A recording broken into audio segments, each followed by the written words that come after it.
On August 15, 1977, a strong narrowband radio signal was received by the Ohio State University's Big Ear Radio Telescope, in the United States, then assigned to a SETI project. The signal appeared to come from the constellation Sagittarius and bore the expected hallmarks of extraterrestrial origin. Astronomer Jerry R. Emmon discovered the anomaly a few days later, while reviewing the recorded data. He was so impressed by the result that he circled the reading on the computer printout and wrote the comment "Wow" on its side, which is how the event has since been referred. The entire signal sequence lasted for the full 72-second window that Big Ear was able to observe it, but has not been detected since, despite several subsequent attempts by Emmon and others. Though none of the many hypotheses advanced to date adequately explains the source of the emission, and a natural origin has not been ruled out, the WOW signal remains the strongest candidate ever detected for an alien radio transmission.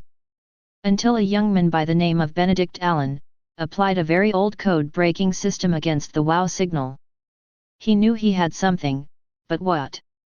Using the code system from Room 40, he was able to come up with what he thought was a code key, 1231-2017. At the time he was puzzled. Soon after his discovery of the code, he was told about a heavily encrypted signal people were calling a backward music station.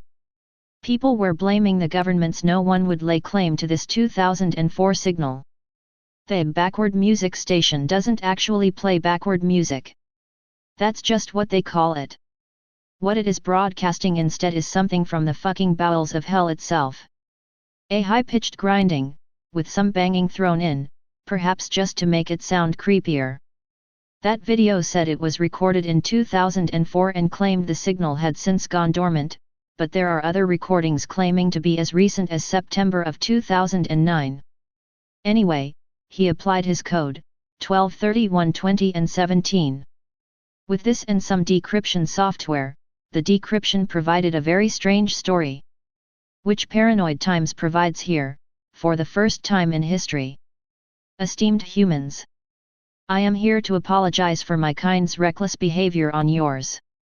You tend to define the harassment by the scum of our society as supernatural and scary, when in fact we are completely rational, albeit non-material, beings. Let me explain with a brief summary of human, and post-human, evolution. Until about 70,000 years ago, a billion years ago in my time of origin, Homo sapiens were nothing but insignificant apes roaming the East African savanna. But one day, a little error was made while a sperm was matching its genetic code with an egg. We call that error the cognitive revolution. That error changed only the wiring of the sapiens' brain, namely, it made the brain more flexible. Using its newly gained mental flexibility, sapiens adapted mentally to any new condition. Before the revolution, humans only passed down the same tools from their ancestors. But the new breed of humans could invent new tools that helped them conquer the planet in a matter of few millennia. Note that the new breed of humans, basically anybody who is capable of listening to this, have extremely different dreams, ambitions, and sorrows than their ancestors. Those new thoughts were so deep that a human born before the cognitive revolution had no hope of understanding them. In short, if you were to try to explain the Bible or the theory of relativity to someone born before the revolution, they wouldn't even understand the basic concept of a god, or of time. Next came the agricultural revolution. Humans, who had previously hunted and gathered all across the globe and fit somewhere in the middle of the food chain, learned the absolute basics of biotechnology. They could feed themselves by growing crops. This way, they could live sedentary lives. They had more time to sit and think. It didn't take the tribes who could raise crops to subjugate hunter-gatherers by sheer numbers. In turn, this allowed religion and empires to flourish. These primitive structures would take some of the crop yield. In exchange, they would provide security, physical and psychological. A problem with kings and priests were that they blindly assumed that they knew everything there is to know about the world. But a series of unfortunate/unexpected events, the Black Death, the discovery of America, caused several folks from Europe to leave that assumption aside, which led to the admittance of ignorance, and the will to learn the truth. This is known as the scientific revolution. In the wink of an eye, approximately 550 years between the 1500s and 2016s, this revolution led to a chain of technological events that ended with the singularity. To explain the singularity, we must first explain the final few generations of Homo sapiens. In fact, you are one of them. You have hit your biological limitations. In other words, your technology has become so advanced that your old-fashioned organic bodies cannot keep up. Think about it, the human lifespan is stuck at around 80 years. Computers process information faster than your brain can perceive the result. The next logical step for your generation is to evolve beyond biology altogether. And your successors, our far ancestors, have done just that. With your help, and parts, but I will get to that very soon. That brings mankind to the singularity, also known as the Second Cognitive Revolution. This revolution came about when our ancestors replaced their organic brains with supercomputer arrays. Along with the organic brain, almost every human emotion was forgotten, only to be replaced by deeper and more complex ones. Do not try to understand them. You are in the exact same situation as the sapiens before the first cognitive revolution.